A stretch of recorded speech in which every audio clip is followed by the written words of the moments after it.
I was shot 2015 on New Year's night. Just in a party on the dance floor, then suddenly we hear a loud, and I feel a punch in my gut, right in my back. And I just caught a bullet.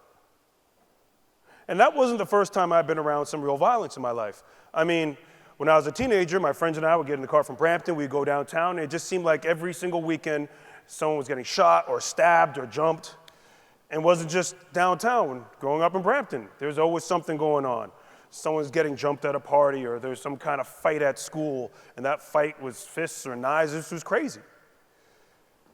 And I started to wonder, what would make someone do something like that? What would make someone shoot a gun on a dance floor, or stab someone in the lobby of a nightclub, or swing a machete at someone in front of their high school? And I wondered, could anything change it? So, to have this talk, I'm going to have to explain some things about the brain. You, in your brain, all of us, have a region called the amygdala. The amygdala is the region of the brain that regulates emotions. You have another part of your brain called the hippocampus. The hippocampus is the region of your brain that is in charge of learning and memory. And another very important part of your brain is the prefrontal cortex.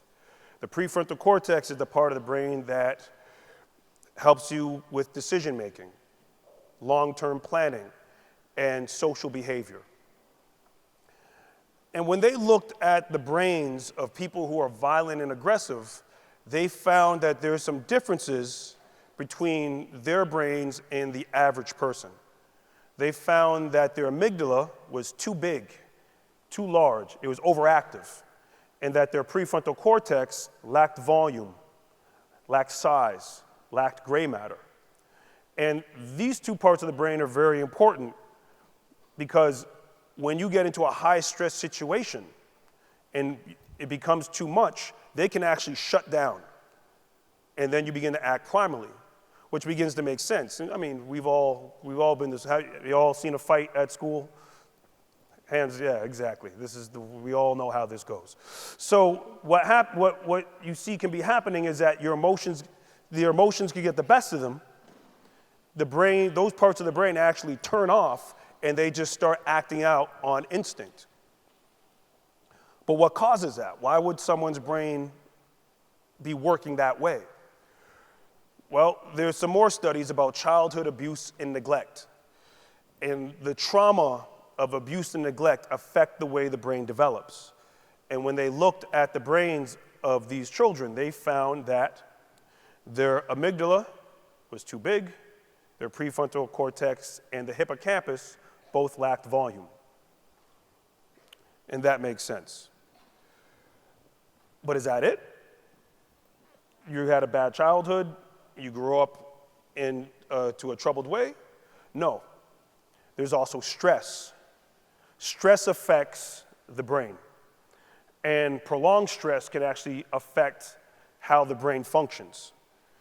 So people that have high-stress jobs, like teachers, like police officers, force responders, or just people that live in high-stress neighborhoods or situations, what can happen from that stress is it shrinks the prefrontal cortex, enlarges the amygdala. I see some teachers like, yeah, I'm pretty stressed.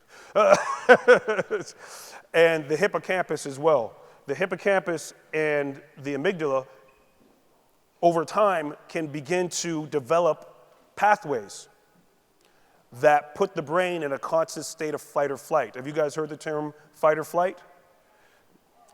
So people who are in a constant state of stress live in a fight or flight mode, which again begins to explain some of the behaviors that you see on the news when these violent things happen.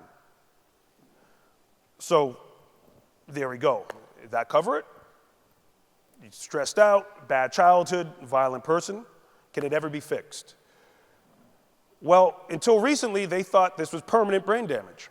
And that's when you read the studies, they call it permanent brain damage. But now we know, as different studies have been conducted on mindful meditation, that these things can be reversed. People who meditate on a regular basis have a smaller amygdala. And remember, the problem was a large one, it becomes smaller. They have more control of their emotions. The prefrontal cortex gains volume. The hippocampus gains volume in gray matter, essentially reversing the effects of this stress and abuse. And when they've put these things to the test in violent environments or amongst violent people, they've seen great changes. There is a middle school in San Francisco. It was one of San Francisco's most violent neighborhoods. One year, they had 37 murders just in their neighborhood. The kids came to school one day and literally found dead bodies on the playground. And you know how it goes. Violent neighborhoods, schools in violent neighborhoods, find some of that violence finds its way into the schools. Those kids were constantly fighting, constantly all over the school, multiple fights per day. They initiated a meditation program called Quiet Time. In the first year, meditations were cut by 45%. The next year, attendance rates went up to 98%. 20% of the schools 20% of the students were accepted into the academic high school in the neighborhood. When they did a survey of the happiest schools in San Francisco, this school was number one. And the teachers noticed great differences in the students as well. One teacher cites an example of a student from a very rough household, couldn't get along with other kids at the school. When the meditation program was initiated, she was the top 5% of her class. One of the most violent prisons in Mexico. In one riot, they killed 44 people. There's only 700 people in the prison. They initiated a meditation program. Ever since that time, they have had no extreme cases of violence. And another study took 271 maximum security prisoners and put them in different programs. So some of them were doing drug rehab. Some of them were in a Christian group, a Muslim group, and there was another group doing transcendental meditation. After 15 months, only the participants, the regular participants in the transcendental meditation program improved. They were more aware of social norms. They were more aware of their own goals. They were more communicative, and a significant reduction in violence. So this is pretty good. But what does that mean to a room full of kids that come from a nice house and don't have these kinds of issues? Is there anything in it for you? Well, there are. They've done many studies on school mindfulness programs, and they have found great benefits. They have found that children, I'm gonna pull out my notes to make sure I get this all right for y'all. They found that the students paid greater attention, were more focused, thought in more innovative ways, used existing knowledge more effectively, improved their working memory, had enhanced planning, enhanced problem solving, enhanced reasoning skills, and had more friends and popularity. Not bad, right? Yeah? You can talk back to me, it's okay. That sounds good? But what about if you yourself are religious and meditation and mindfulness seems a little bit out of your comfort zone? What does that mean for you? Well, there's another study that was done and on people who pray and meditate. And they found contemplating God's love reduced anxiety, depression, and stress, increased feelings of security, compassion, and love. Not bad. You guys want to try it? Give it a shot? All right. I'm going to guide you through a meditation. Okay. Close your eyes. Take a deep breath. And as you exhale, those of you in the room that are going to pray, visualize the word God 3 times. And those of you that are meditating, visualize the number 3 times.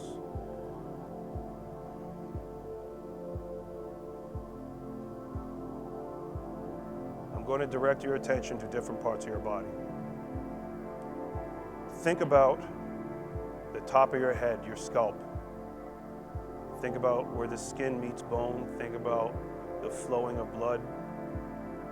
Tell it to relax. Think about the space in between your eyes. Visualize the bone and the skin, the flowing of blood. Think about the organs and muscles. Tell it to relax. Think about your face, the skin, the blood, the bone, the muscles and the organs. Tell it to relax.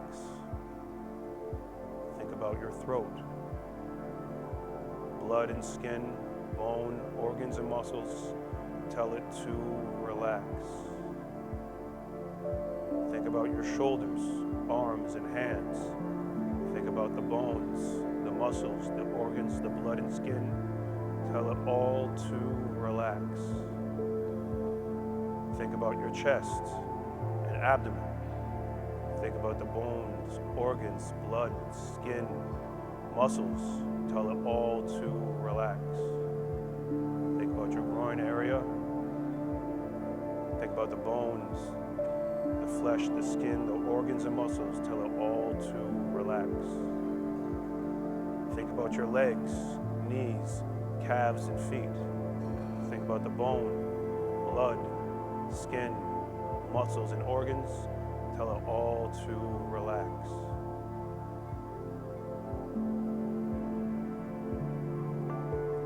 Now, take a deep breath, and as you exhale, for those of you praying, visualize the word is 3 times. And for those of you meditating, visualize the number 2 3 times as you exhale.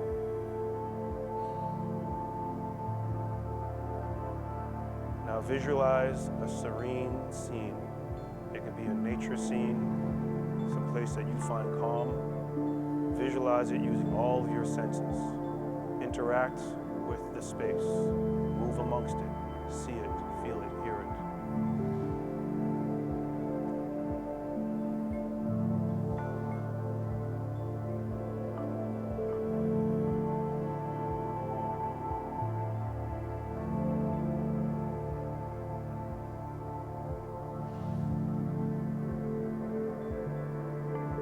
Breath, and as you exhale, for those of you meditating, repeat and visualize the number 1 3 times. For those of you praying, repeat and visualize the word love 3 times as you exhale.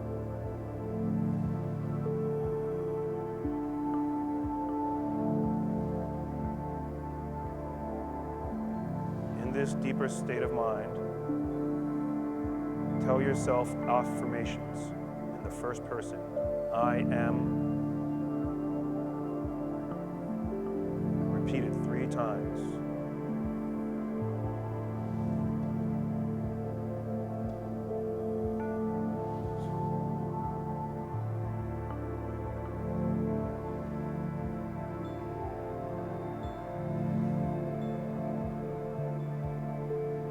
We're going to go to a deeper state of mind.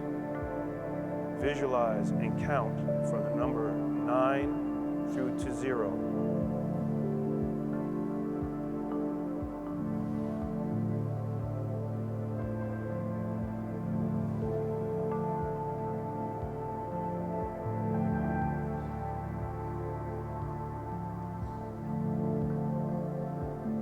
In this deeper state of mind, visualize a goal you wish to achieve. Use all your senses, see it fully, visualize that goal and yourself achieving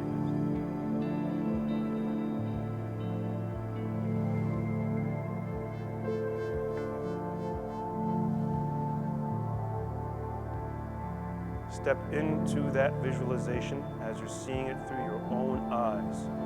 Feel great gratitude and happiness for achieving your goal.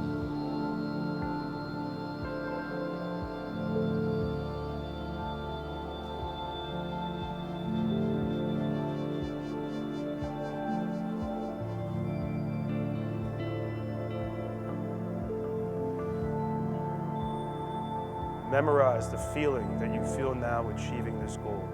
Carry it with you through the days and weeks.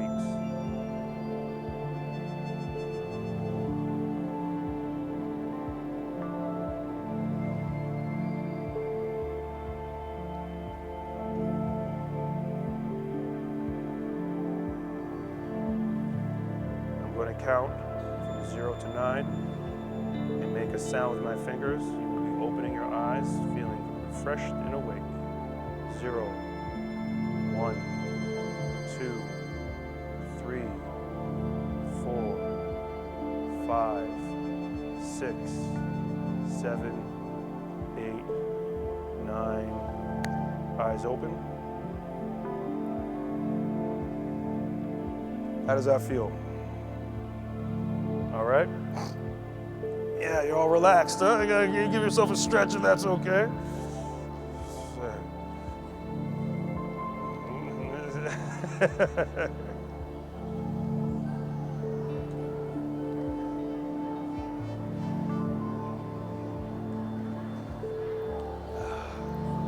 So that is exercise for the brain. Everything that I laid out for you earlier in that talk, that's what happens. Doing that on a regular basis and meditating at a regular basis for about 8 weeks, they can actually see the difference in the brain. So I'm going to give you guys a mission to do, because this is Operation Prefrontal Cortex. I want you to go back to your teachers, your principal, your parents, and tell them that you would like a mindfulness program in your school. The benefits that you want as students, and the good it will do for those of you or those friends of yours that need some help, that are coming from harder situations. If you would like to make this argument, but you need some help and might not remember everything I've said, we have put up this QR code. If you have your phone and you scan that QR code, that will take you to a page where you can view a document that you can download that has all the information we spoke about today. There are videos with the meditation that we just went through, and also a video from the TEDx Toronto that I did, also relaying this information, except, it's me saying it. It's important stuff, and as we move forward into the world, and I'm sure you've all been aware of what's been going on in our city and cities around the world. It seems as if it's becoming more violent. It seems as if it's more dangerous.